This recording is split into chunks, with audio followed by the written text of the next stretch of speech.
अब कब जो समाज में किसान, व्यापारी, छात्र या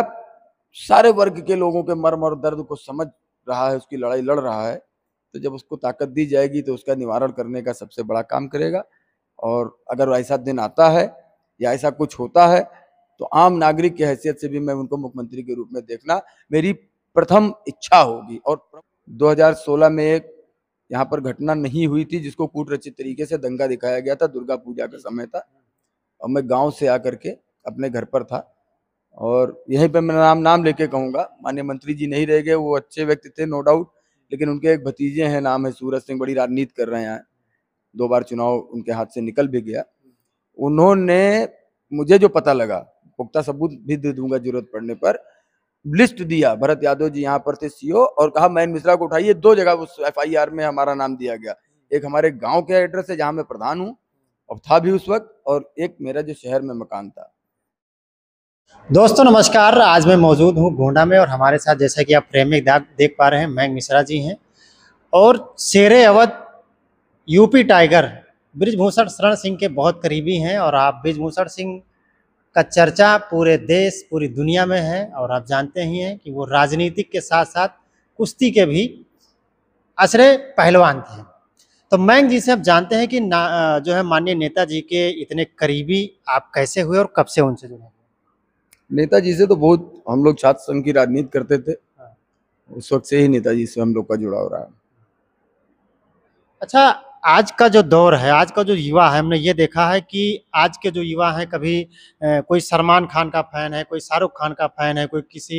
किसी का फैन है, बड़े बड़े एक्टर्स का फैन है। लेकिन एक ट्रेंड चल रहा है पिछले अगर देखा जाए 4-5 साल से, उत्तर प्रदेश खासकर अवध पूर्वांचल के जो युवा हैं वो माननीय सांसद जी के फैंस फॉलोअर्स बनते जा रहे हैं, धीरे धीरे बढ़ते जा रहे हैं। इस पे जरा आप उनके करीबी हैं तो कुछ प्रकाश डालिए। आप किसके फैन हैं?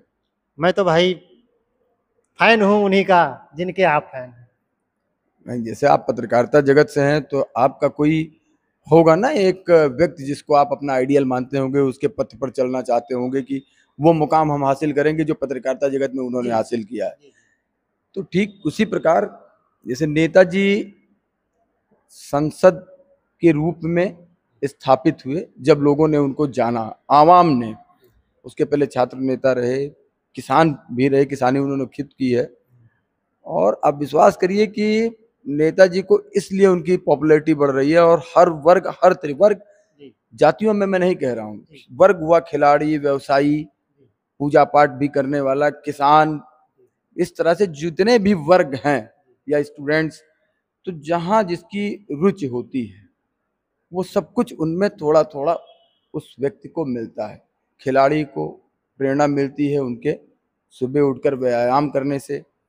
और विद्यार्थियों को मिलती है कि वो हमेशा अच्छी सीख देते हैं कि अगर अपनी मंजिल को पाना है तो अपना आप डायरी बनाइए,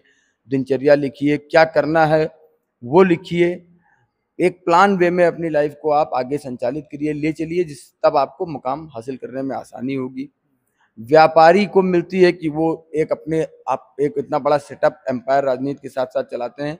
जिसमें वो अपने जीवन में निजी खर्च के रूप में कितना खर्च करना है और क्या कैलकुलेशन होना चाहिए बिजनेस में, कहाँ से रिकवरी होगी, कहाँ से अगर कोई घाटा है तो पूरा होगा, कहाँ से हम बढ़ेंगे, तो व्यापारी को वहां से सीख मिलती है। तो इस तरह से हर पट जिसको नेतागिरी करनी है वो देख रहा है कि एक साइकिल से चलने वाला व्यक्ति एक जमीन पर, जिसके पास जिसके करेक्टर में किसान पुत्र जब देखता है कि वो भैंस भी चराने गए, वो दूध भी लेकर गए, वो कुश्ती भी किए,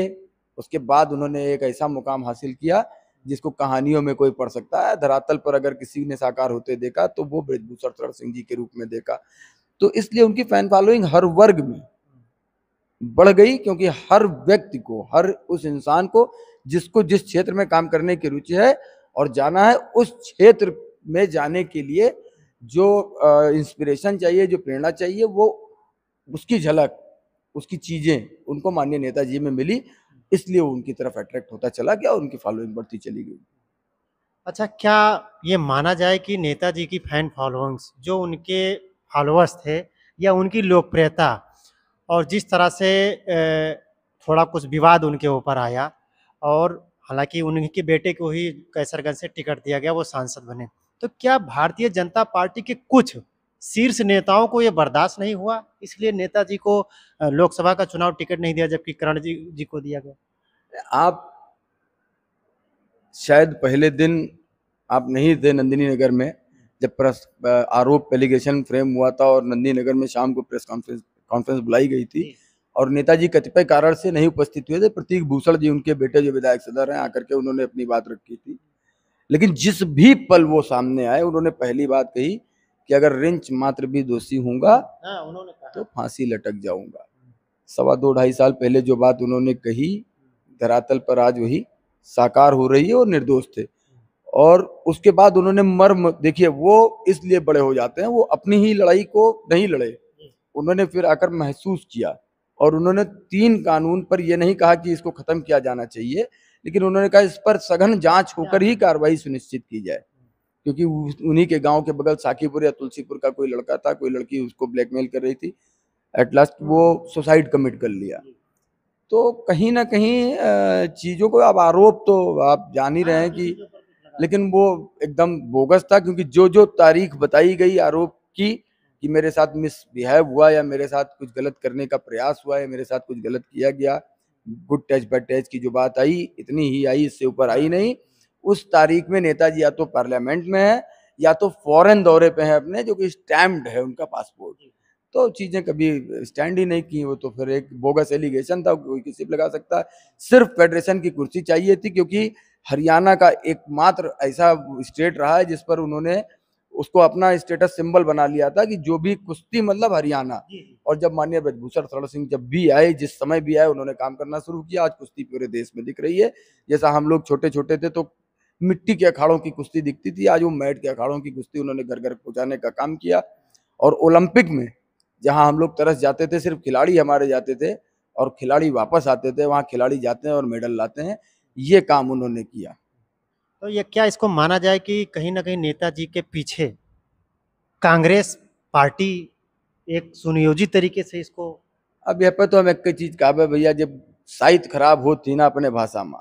कहा नहीं ये कोना बिगड़ जाते तो चारों कोना बिगड़ते। तो जब विषम परिस्थितियां आती हैं तो लोग घेरना शुरू करते हैं। वो चूंकि एक विशेष दल से काम कर रहे हैं तो अन्य दल के लोगों को चाहिए कि इनको अगर जितना डोमिनेट करेंगे उतना हमारा पटल बढ़ेगा। हालांकि उन सबकी गलत फहमी थी, वही लोग झंडा झुकाकर कहीं ना कहीं अप्रत्यक्ष रूप से बाद में खड़े हुए शर्मसार हो गए। कोई जवाब नहीं हुआ। माननीय न्यायालय ने जब फैसला दिया उस दिन किसी के पास कोई ऐसा वक्तव्य नहीं था, किसी की मैंने पॉडकास्ट देखी नहीं, ना मैंने किसी का बाइट देखा कि कोई कांग्रेस का या अन्य, में किसी पार्टी को विशेष रूप से नहीं टारगेट कर रहा हूं, या किसी भी उस व्यक्ति का मैंने बाइट या स्टेटमेंट नहीं देखा जो उस वक्त एक आरोप में जेल भेजने की बात कर रहे थे, बिना जांच के फांसी देने की बात कर रहे थे। वो कोई सामने आकर ये नहीं कहे कि मुझसे त्रुटि हो गई या ये गलत जांच है, क्योंकि माननीय न्यायालय तो कोई भी चीज ऐसे ही डिसीजन आएगा नहीं, जजमेंट तो जजमेंट आया मतलब चीजें सामने एकदम क्लियर हुई कि कुछ नहीं था, तभी तो जजमेंट आया। उसके बाद कहीं कोई हिम्मत कर पाया। इसीलिए कहते कि उतना ही आप आगे बढ़िए, कदम बढ़ाइए जितनी बातों में आपको सत्यता लगे। ऐसा ना हो कि बाद में आपको शर्मसार होना पड़े। और पत्रकार बंधुओं को मैं धन्यवाद इस बात का देता हूं कि उन्होंने शर्मसार पटल पर ला करके किसी टीवी चैनल पर नहीं होने का मौका दिया, इस बात को किसी से पूछा भी नहीं। अच्छा, मैं बात करूंगा आपसे कि गोंडा के प्रशासनिक अधिकारियों के ऊपर माननीय सांसद जी ने एक प्रश्न चिन्ह लगाया था कि जो यहाँ के जनप्रतिनिधि हैं वो उनके पांव छूते हैं। कौन ऐसा हो सकता है, आखिर क्या कारण रहा है? अच्छा, पत्रकार मतलब चौथा स्तंभ होता है। अधिकारी से मिला तो, नेता से मिला तो, किसान से मिला तो, मजदूर से मिला तो, अधिकारियों पर कोई अंकुश है? वो तो सामने दिख रहा है। किसी एक विधायक को बताइए जो जायज बात भी, जायज काम भी अधिकारी से करा ले कि मैं सत्ता दल का विधायक हूं या मैं बहुत, कोई एक विधायक छोड़िए, पहले जो हम लोगों ने समय देखा है सरकारें किसी की होती थी 19-20 चीजें चलती थी। लेकिन हमारे यहाँ पंडित दीप नारायण पांडे जी हमारे रिलेटिव थे, ताऊ जी लगते थे, लेकिन किसी जायज काम के लिए, पेशे से अधिवक्ता थे, लीडिंग लॉयर थे क्रिमिनल साइड के, किसी जायज काम के लिए जाते थे तो बाबू श्री राम सिंह जी अगर एमएलए हैं, सत्ता भाजपा की है, उसके बावजूद अगर कप्तान के यहाँ डीएम के यहाँ गए तो डीएम और कप्तान इतना उसको मतलब गंभीरता से लेते हुए पक्ष में वो फैसला देते थे कि भाई पांडे जी आए, इन्होंने जायज बात कही तो ये काम इन्हीं का होगा। आज है वो पटल पर। आज कोई जायज काम सत्ता पक्ष का विधायक नहीं करा सकता किसी अधिकारी से। अब बाकी अब कैमरे पर आप बुलवा रहे हैं, आपको भ्रष्टाचार का अंदाजा है किस लेवल पे पहुंच गया है, आपको अंदाजा है, और बेहतर अंदाजा होगा, मेरे मुंह से बुलवाना उचित नहीं है। चलिए, मैं ये कहूँगा, सांसद जी काफ़ी दिन तक योगी जी से नहीं मिले, गुरु भाई माने जाते हैं। क्या इस पर क्या कारण हो सकता है? अब ये तो बहुत बड़ा आपका सवाल है। जो भी कारण हो मुझे नहीं मालूम है, लेकिन जो भी कारण रहा होगा वो जायज रहा होगा, क्योंकि नेताजी जैसा व्यक्तित्व, पहली बात तो इतने इमोशनल है कि वो रिश्तों में, मुझे याद है 2016 में एक यहाँ पर घटना नहीं हुई थी जिसको कूट रचित तरीके से दंगा दिखाया गया था, दुर्गा पूजा का समय था, और मैं गांव से आकर के अपने घर पर था, और यहीं पे मैं नाम लेके कहूँगा, माननीय मंत्री जी नहीं रह गए, वो अच्छे व्यक्ति थे नो डाउट, लेकिन उनके एक भतीजे हैं, नाम है सूरज सिंह, बड़ी राजनीति कर रहे हैं, 2 बार चुनाव उनके हाथ से निकल भी गया।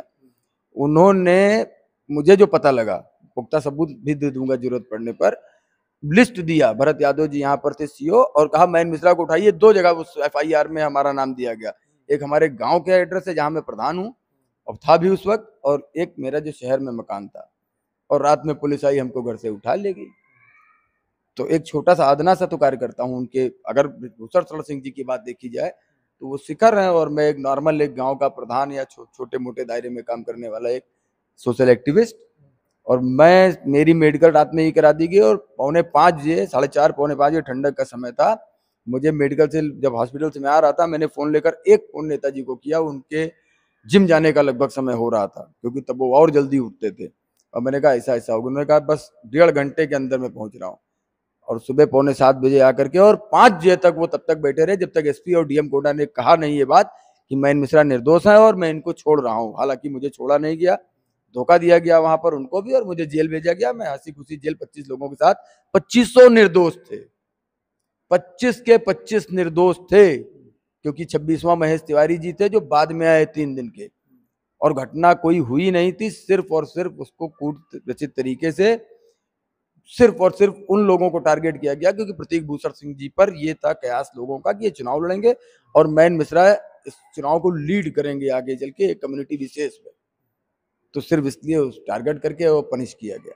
लेकिन सुबह 7 बजे से 6:45 बजे से और शाम को 5 बजे तक बैठे रहना एक अदने से कार्यकर्ता के लिए, आप खुद अंदाज लगा लीजिए कि व्यक्तित्व क्या होगा उस व्यक्ति का निभाने में। और नाराजगी अगर है तो छोटी बात नहीं रही होगी, हालांकि उस नाराजगी को जैसे ही मुख्यमंत्री कार्यालय से या मुख्यमंत्री जी का पैगाम उन तक आता है कि मिलना चाहते हैं या इच्छा व्यक्त होती है कि आकर के पटल पर बात किया जाए कैसे क्या होगा, तो उन्होंने मंडल में रुके विकास की गति को आगाज देने के लिए उचित समझा, और वो जाकर के उन्होंने मुलाकात की, निजी मुलाकात की, और उसके बाद जो चीजें सामने आई फिर ना कोई बात है ना कोई चीज है, लेकिन जो उन्होंने वहां कहा होगा उस पर कुछ ना कुछ प्रतिक्रिया देखने को मिली है, ये मेरा अपना मानना है। एक आखिरी सवाल, बस आखिरी सवाल ये आपसे रहेगा कि क्या नेताजी को पूर्वांचल के लोग मुख्यमंत्री पद के तौर पर देखना चाहते हैं? मयंक मिश्रा जी। अब अगर आप देखिए तो आज के तारीख में मेरी बात करेंगे तो मैं उन्हीं को कहूंगा। अगर आप हाँ, पूरे पूर्वांचल जिस तरह से उनके फैन फॉलोअर्स हैं इस समय अगर देखा जाए, उसको उसको देखते हुए, देखिए, आपका सवाल ये होना चाहिए कि आप उनके करीबी ना होते, एक आम नागरिक के भूमिका में क्या आप माननीय सांसद ब्रजभूषण शरण सिंह नेताजी को मुख्यमंत्री के रूप में देखना पसंद करेंगे? यही यही मान लीजिए। तो आप ये मान के चलिए, एक मुख्यमंत्री के अंदर क्या खूबियां होनी चाहिए, आपसे मेरा सवाल है, आप बताइए। भाई, जमीन से जुड़ा हो, गरीबों की मजलूमों की दर्द को समझता हो, समाज में निकलता हो, समाज में उसकी पैठ हो, पहचान हो, और जहाँ तक ये देखा जाता है कि जो सच्चा सेवक वही होता है जो गांव गरीब गुरबों की आवाज सुनता है, अब आप और ये गुण नेताजी में। आप मंडल में आपको यहीं ले चलता हूं, जिले में तत्कालीन मुख्यमंत्री बहन मायावती जी थी, उन्होंने इस पावन धरती गोनार्द जो गोंडा के नाम से जानी जाती है उसका नाम बदलने का प्रयास किया था या नहीं? बिल्कुल, हाँ। सांसद जी, उसी मंच पर सांसद जी माननीय ब्रजभूषण शरण सिंह, जिस पर जनपद के सारे नेता आसीन थे, अकेले उठकर विरोध दर्ज कराने का काम उन्होंने किया था या नहीं? बिल्कुल बिल्कुल। किसानों की समस्या पर सबसे ज्यादा आप लोग पत्रकारिता करते हैं, अनुराग जी भी कम उम्र के हैं, भी आए थे, तो सबसे ज्यादा लड़ने वाला जमीन से लेकर संसद तक अगर कोई व्यक्ति इस मंडल में है, इस पूर्वांचल में है, तो उसका नाम, छात्रों की समस्या को लेकर अगर सबसे ज्यादा लड़ने वाले, अब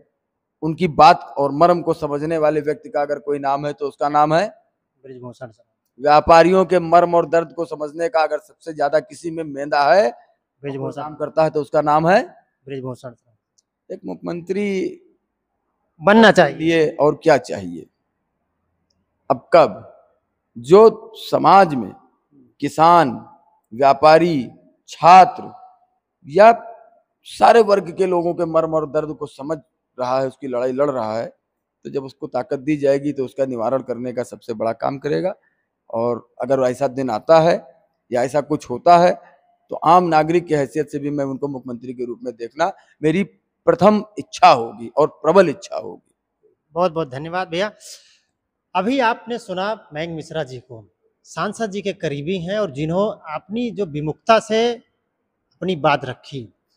और जिस तरह से ब्रिजभूषण शरण सिंह की लोकप्रियता बढ़ रही है दिन प्रतिदिन, कहीं ना कहीं उनको एक और उच्च शिखर पर लेकर के जाएगी। और मैं भी चाहूँगा अपने दर्शकों से कि आप भी कमेंट करके बताइए और कितने लोग